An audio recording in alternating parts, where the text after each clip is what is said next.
presented by IT Impact and UBC Future Water. We like to bring together leaders on sustainable water and environmental research from around the globe and students that are interested in making a difference. And we would like to think that we have been successful so far.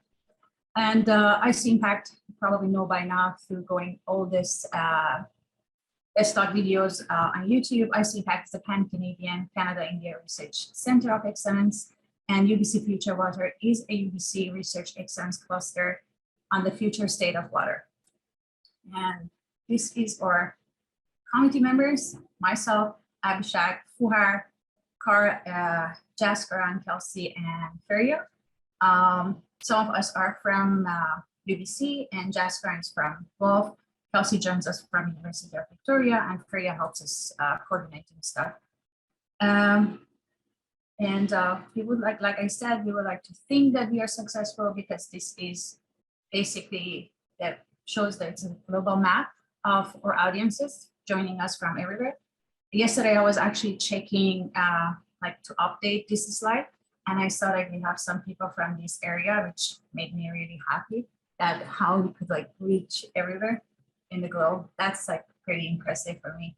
And that's what we wanted to actually accomplish through these webinars. Today's speaker is Dr. Colleen Naughton from UC Merced. The title of her talk is COVID Cooks-19 and Beyond, Origin, Evaluation, and Equity. The next one is Dr. David WESTalks from University of Delft. I'm not sure if I pronounced his family name right, so my apologies in advance, but if you like to know about elucidating and engineering microbiomes to valorize exopolymers, please join us. And on June 2nd, and I think after that we have WEST conference in June 10th. Is that right, Car? Yeah. And so yeah, probably everybody knows here that we record our WESTalks and we upload it in our channel, IC Impact channel. So if you missed some of the talks and you like to actually listen to it, you go and find it in our channel. And with that, a little bit of bio about Dr. Naughton, that she's an assistant prof in civil environmental engineering at the University of California, Merced. Her lab co-designed sustainable and culturally sensitive food, energy, water systems for and with underserved nationally and globally. Prior to joining UC Merced, Dr. Naughton was an American Association for the Advancement of Science and Technology Policy fellow in Washington, D.C. She's a returned Peace Corps water, sanitation, and hygiene volunteer from Mali, West Africa, and University of South Florida, where she did her master and PhD, and she got her degree in her bachelor degree from Purdue and in civil engineering. Dr. Naughton created the COVID Cooks-19 Global Wastewater Monitoring Dashboard, which this is the website, and the Twitter account at COVID Cooks that you can follow actually. She serves on the California Water Quality Monitoring Council's COVID-19 wastewater-based epidemiology committee. Dr. Naughton is also part of a global data center for wastewater and SARS-CoV-2, and this is the website. She leads local wastewater SARS-CoV sampling at 4 treatment plants in Merced, and I have a hard time pronouncing that, so Stanislaus counties through the Healthy Central Valley Together project. I'm gonna share all these websites and the Twitter account, so if somebody wants to follow, they can. And with that, I would like to stop here and hand it over to Dr. Naughton for today's talk. After her talk is over, we have like 10 to 15 minutes Q&A, so please post your questions in the chat box and we will go over them after. I'm going to stop sharing. Thank you so much, Dr. Abkar, for the introduction and inviting me to this series. Absolutely. Glad to have you here. Thanks for joining us. Okay, let's share my screen. Can everyone hear me okay? Hopefully not my fan on my computer's working overdrive, so hopefully you don't get too much background noise. But thank you. It's an honor to present to you all today. We're a smaller group, so this can be more like informal or discussion. Please share in the chat like where you're joining from if you're comfortable.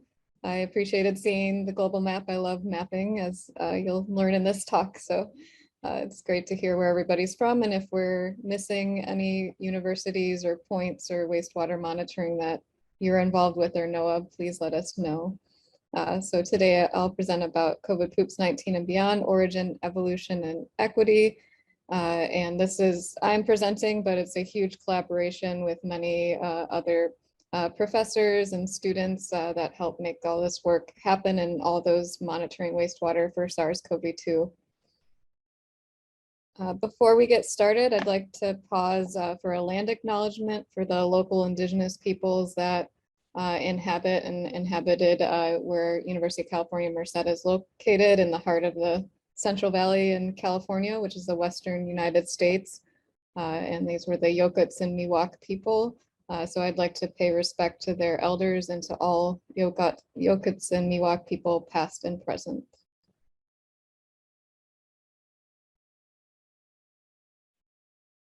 And this is a picture of a reflection area that was just established on campus for the people. Okay, it looks like we have someone from Alaska that's joining. Yeah, thanks. So we do have the Alaska points on the dashboard and appreciate your monitoring, but if anything needs to be updated, let us know. And please, yeah, share where you're joining from. Like to hear from you and not just talk at you. But today I'll go over, kind of the origin of COVID Poops 19, our evolution over time. So that's a global dashboard of monitoring for SARS-CoV-2 and wastewater, and talk about the global data center and more local monitoring that we've been involved with in the Central Valley of California. So trying to hit on these local, regional, and global scales and talk about potentially the beyond.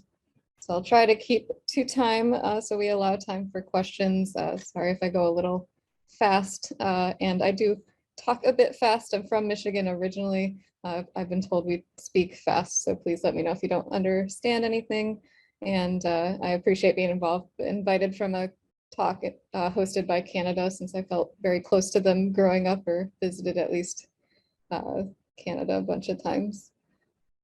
And before we get started, my lab does a bit more than just COVID-19 and wastewater, though that's become a very big part of the research we do, but we strive for sustainable food, energy, water systems for the underserved and all of us in the United States and globally. These are just some of the lab members during the pandemic. We have more involved and more coming on board this summer. We also do work in water treatment and groundwater contamination, since there's a lot of agriculture in the Central Valley, and looking at life cycle assessment, so cradle to grave environmental impact of different crops, as well as using GIS and mapping for different tools like COVID and wastewater, but also water quality. So I don't know how familiar this crowd is with wastewater-based epidemiology, so I'll give a brief introduction, so hopefully it isn't too repetitive. You might be very familiar. This group is more water-oriented, but the virus is shed primarily in stool, as well as a respiratory pathogen, but it's shed in the feces of 40 to 80% of people, and then that goes into a wastewater treatment network if you're connected to a sewer system. And so you can take a sample and quantify the virus similar to how you quantify it for a clinical test. It's very fragmented. They found minimal risk of sort of spread or infection from SARS-CoV-2 in the wastewater, but then you can get this kind of larger population sampling from one sample, since there's hundreds to even millions of people that contribute to different wastewater treatment plants. So this has been an important tool in the toolbox during the COVID-19 pandemic, and continues to be, especially as we have decreased in the amount of clinical testing. And wastewater-based epidemiology is not new. A lot of the news stories like to talk about a novel or new technology, but it's been around for a few decades. Definitely was used in the polio virus spread, and testing for and targeting vaccination efforts, and the World Health Organization has continued this monitoring, but been used for opioids, illicit drugs, and other and enteric pathogens and other pathogens of interest. And a lot of people, when the pandemic happened, they kind of reoriented their tools to detect SARS-CoV-2 in the wastewater early in the pandemic. So Italy was one of the first outbreaks outside of Wuhan, and they were able to detect it in Italy, but Netherlands, Canada, United States, a lot of other countries, like early on March, April 2020, started detecting in the wastewater, and people that were more stormwater people or not even involved in wastewater kind of stepped up to the plate and were able to learn these methods to quantify and really expanded those that were involved in wastewater-based epidemiology. And one of the promises or good, interesting things for COVID-19 wastewater monitoring is it could be an early warning indicator, or at least another indicator that follows COVID-19 cases. It depends on the frequency of your sampling and how quickly you turn the data back around, and also how good your clinical testing is. I think we've gotten it on average, the lead time is like 4 to 6 days now. It's said upwards of 2 weeks. Sometimes it's 0 to 2 days, but can still be an early warning since people shed early on an infection. They shed when they're asymptomatic before then they spread to other people that become symptomatic, and you just get this larger population sampled that's not necessarily getting tested, or they're using like rapid tests and those aren't reported. And yeah, a lot of universities have used this on campus, even at the building level, nursing or long-term care facilities, prisons, to kind of detect outbreaks before they begin. So University of Arizona was doing monitoring a long time before this in the wastewater for other things, and they knew their sewer system really well. So they got a detection of SARS-CoV-2, and they were estimated that there were 2 students that were infected, and then they test the whole dorm, and they found those 2 like asymptomatic students and isolated them before potentially spreading to others in the building. And yeah, Canada has been really, I think, a leader in wastewater-based epidemiology and testing on cities. I know people are from beyond Canada here, but we might have a more Canadian audience, and a lot of cities have been using it as an important indicator of if the concentrations in the wastewater are going up, then we might see an increase in cases and then hospitalizations and potentially deaths. And so it's a good early warning. The origin of like COVID Poops 19 dashboard, I don't know how many of you are familiar with the Johns Hopkins University dashboard for global like cases, deaths, and now vaccinations, or you might just use your local dashboard or your country dashboard for COVID-19 cases. So this was really important to kind of see when cases are increasing in different areas. Should I travel there? Should I stay more isolated? Should I be wearing a mask?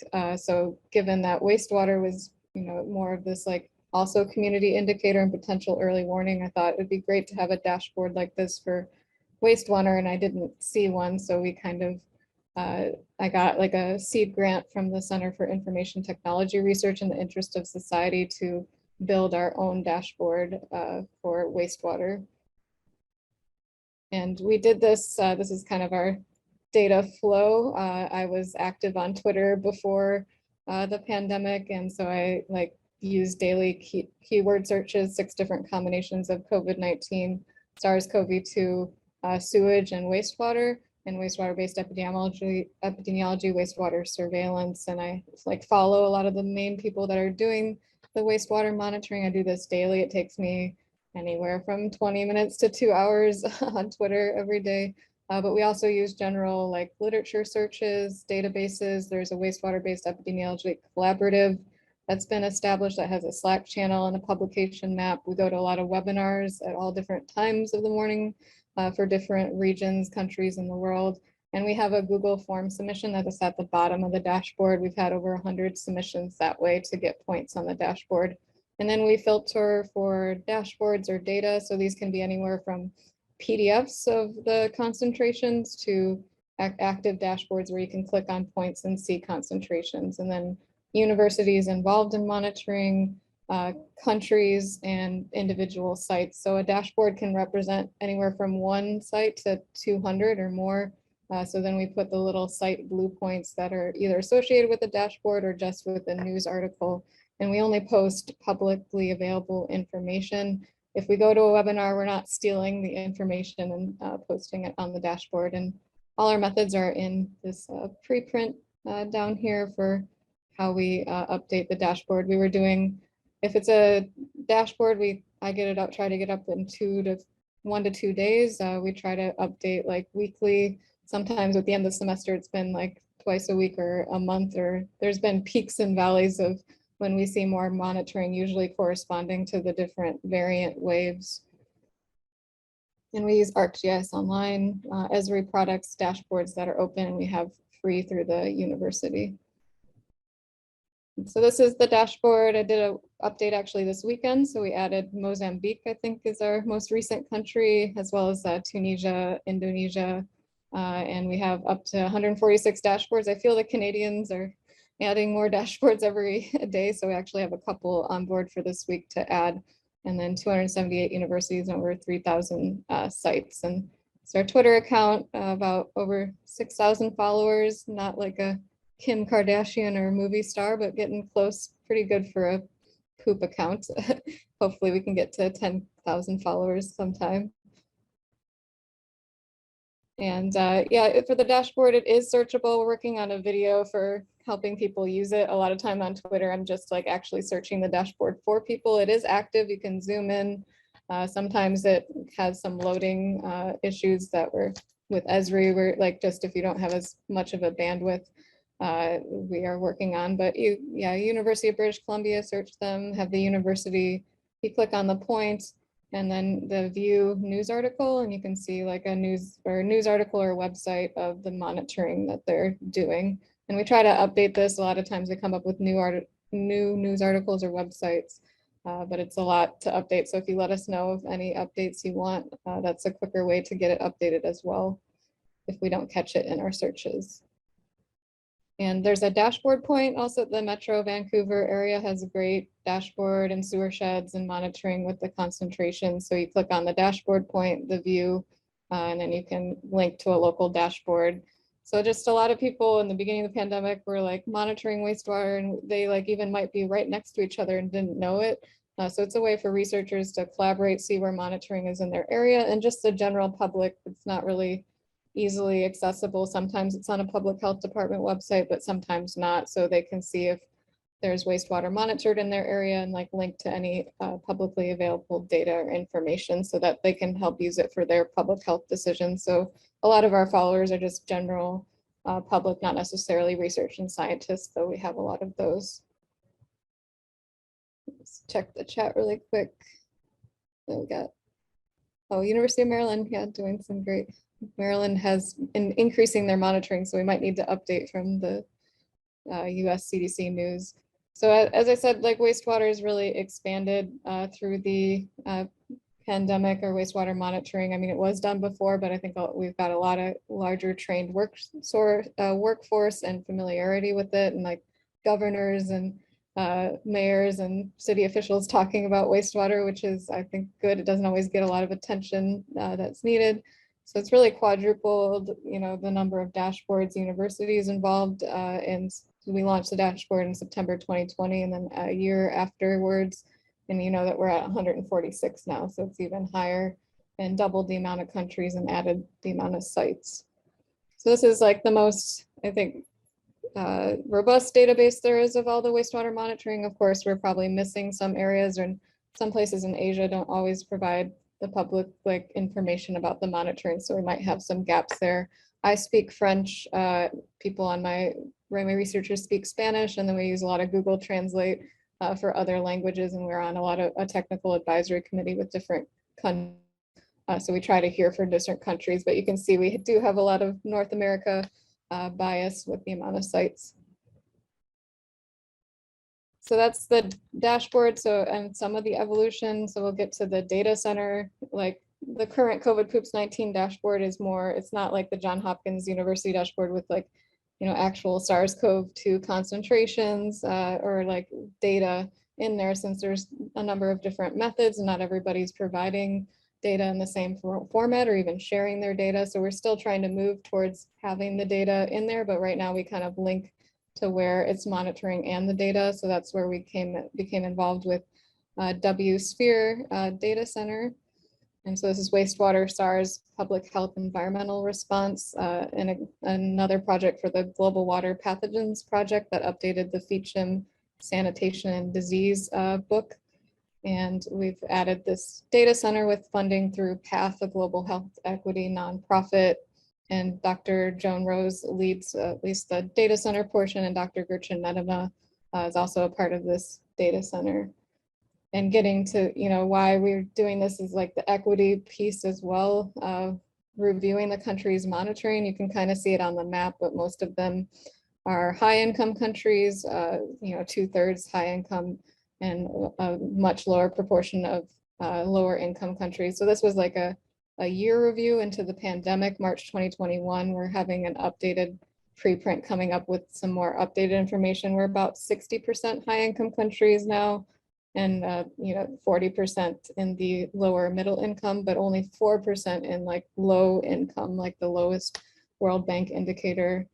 So we really need to make this tool more widely available to other countries, similar to lack in access to vaccinations and COVID-19 testing. So this could be another tool like that could really help those countries see like where the spread of COVID is.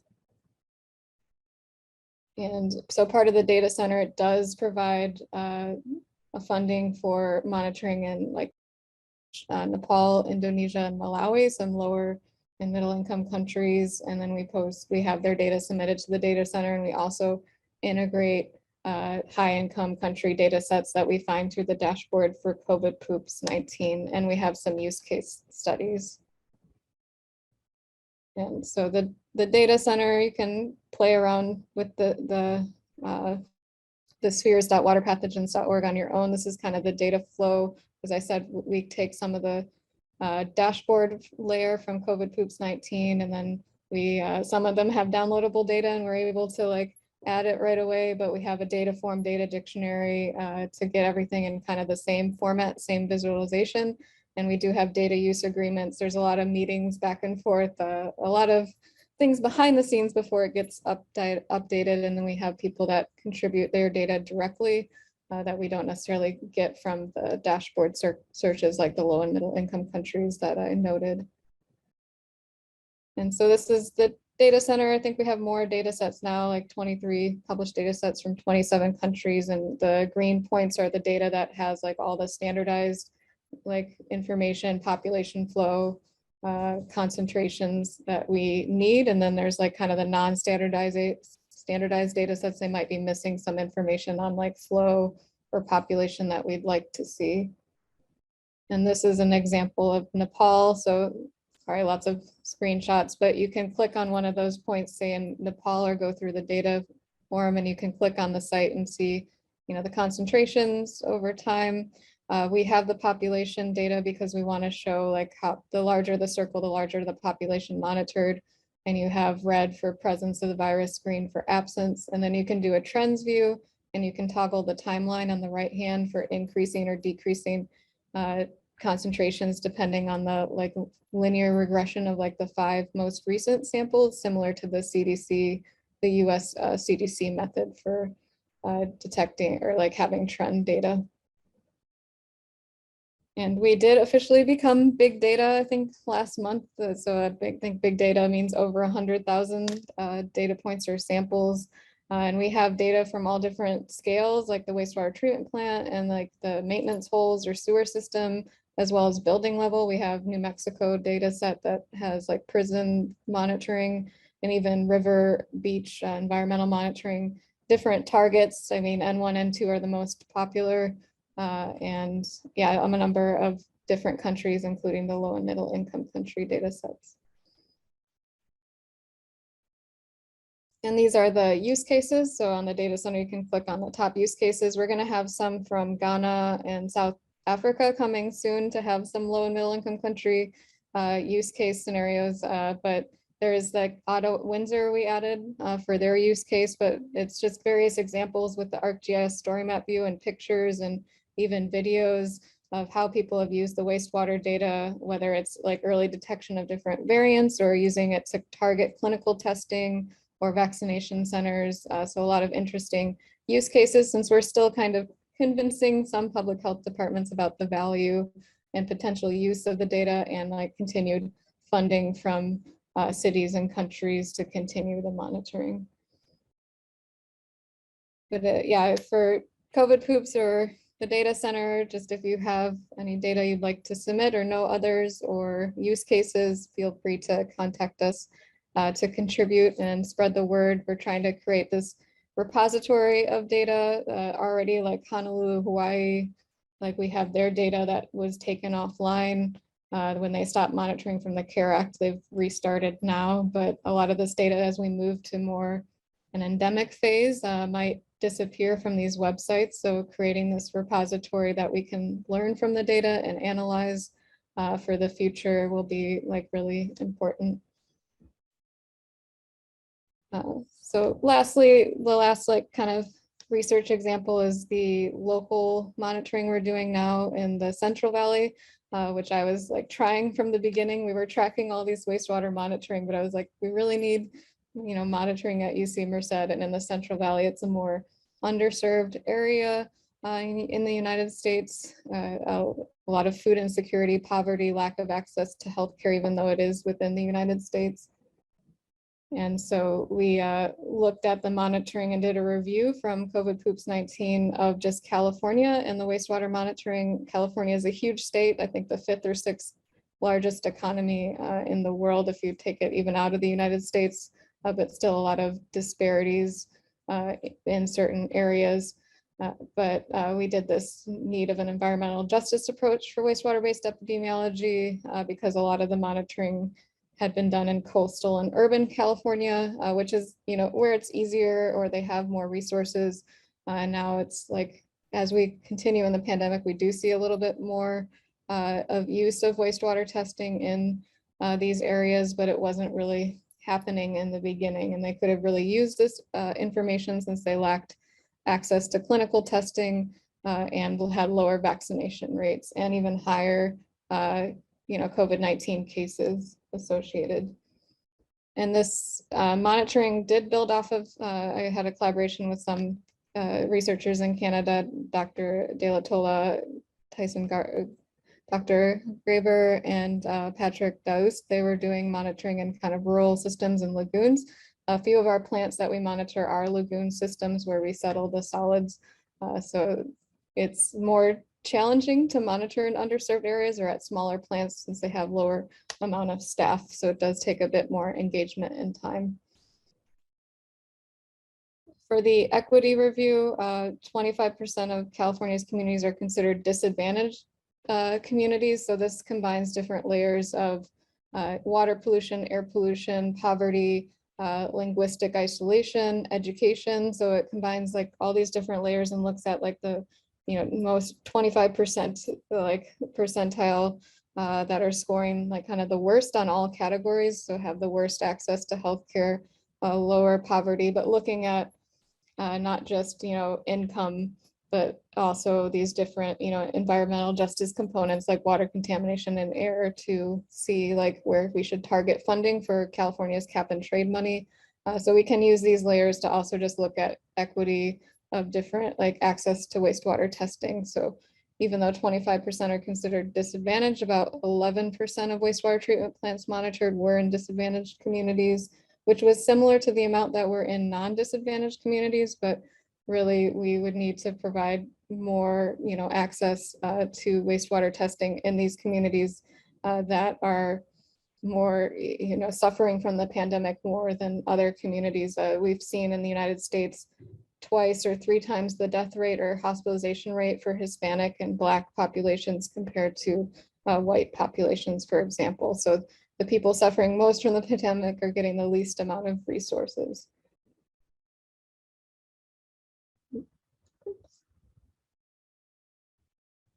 And so we looked at not equity, not just at, you know, the disadvantaged communities level, but also like urban, the different regions of California, since it's a very large state. So also saw that there was less monitoring in central and northern California compared to coastal and southern, to kind of quantify the amount of monitoring.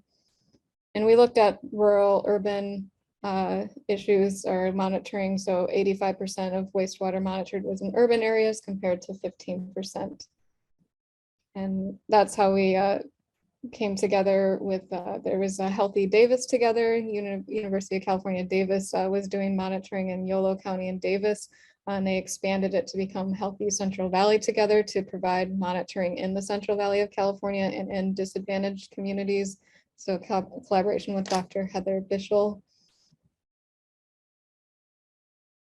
And yeah, we became like a joint center of excellence with Series Nanobeads to kind of expand the capacity at the UC Davis lab to test even within like the sewer shed of Davis. And we're doing that in Modesto community, and partnered with Stanford University Sewer Coronavirus Alert Network to pilot some of these plants. And now we're in the official phase that we're trying to get the data updated. It's been a bit of a, we've transitioned to a new commercial lab that's doing all wastewater treatment plants. And we're doing sampling 5 times a week at these 8 treatment plants in these counties in the center of California. And we do monitor the settled solids, or they take a grab sample of the sludge. And because they found in their methods that there's like 1,000 times higher concentrations in the sludge compared to the influent. And we will be looking at more metagenomic like sequencing as well for pandemic preparedness in our next phase. And this is just a picture of one of the treatment plants in Modesto that we monitor from. Actually pretty large population, over 200,000, but we do get down to like 40,000 people or even less in some of the rural plants. And this is graduate student in Kadonsky, but this is where the primary clarifier, they take the grab sample in Merced's treatment plant. One of the fun parts of this project has been able to visit all the different treatment plants and see and learn from like their treatment trains. And we do meet with the Stanislaus, Yolo, Merced County Public Health Departments every other week. Also, California Department of Public Health officials come to the meeting, and wastewater treatment operators and city officials. And we share the data with them, like a summary of the data. So this is an example of like what we shared, I think, last week.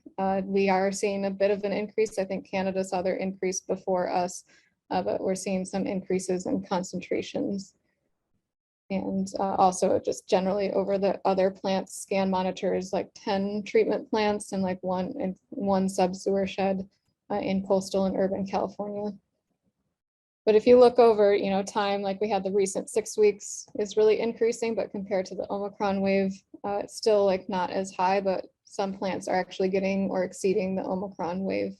And we do this, it's gene copies per gram dry solids of the N or the S gene, or whichever Omicron subvariant per genome copies of pepper mild model virus per gram dry solids. And that's like a fecal indicator, because some of our sub-sewer sheds are more industrial flows, especially the ones in the Central Valley are from canning operations for fruit and vegetables, also poultry. And a lot of things go into wastewater that aren't just human waste. So it's a way to like kind of normalize the data. And if anyone's traveling or there's different fluctuations in the flow.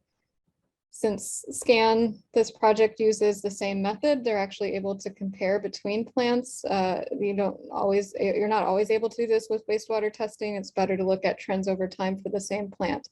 And so we can kind of see like Oceanside is always like usually going higher. It's like in the Bay Area of California, I think, and our plants were kind of in the lower area. But when we first started monitoring, we had some of the highest concentrations, since it was a pretty, like we're going through a surge over time.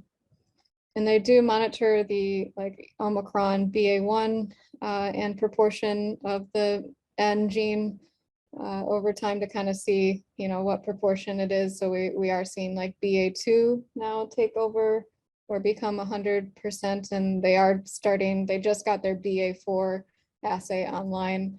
The BA2 encompasses 2.12, which I think 2.12 is now the majority, but it took our plants a little longer to get to 100% compared to coastal and urban. We find that our cases and wastewater data lag the coastal and urban California by 2 to 3 weeks.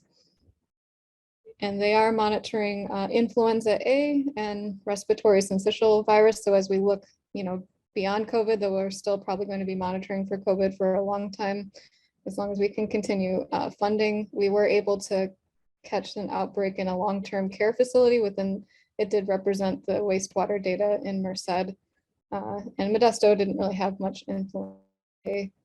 And they did look at respiratory syncytial virus, the common cold over time. And so we were seeing increases as people in the spring started there was more of the mandates and everything lifted and people were socializing more. Usually you would see influenza A and the common cold peak in the winter months like December, January, but we were seeing it a little later in the year, but maybe next year will be a little bit more normal.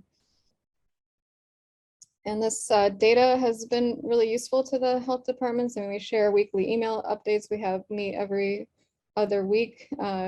The public health officers were using it, especially for the variant information when we had one of the first detections of Omicron in the United States in the wastewater.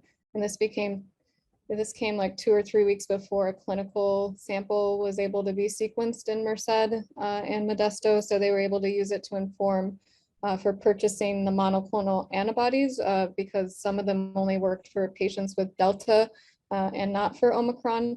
So they were able to kind of communicate that to the hospitals that, it might not be working as well. We have more Omicron in the wastewater and in the population. And we were, featured in the CDC monthly morbidity and mortality weekly report. So getting to the end here so we can get to all of your questions, sort of the beyond, I might need to change beyond because we're kind of still going to be dealing with COVID-19 or SARS-CoV-2 probably just seasonally over time, but hopefully it gets less impactful on hospitalizations and deaths with the vaccinations. But the pandemic has really, I felt, changed the water sector, with the rapid expansion of wastewater-based epidemiology. There's this greater collaboration between the water sector, public health, cities, and policymakers. We've seen in a lot of places.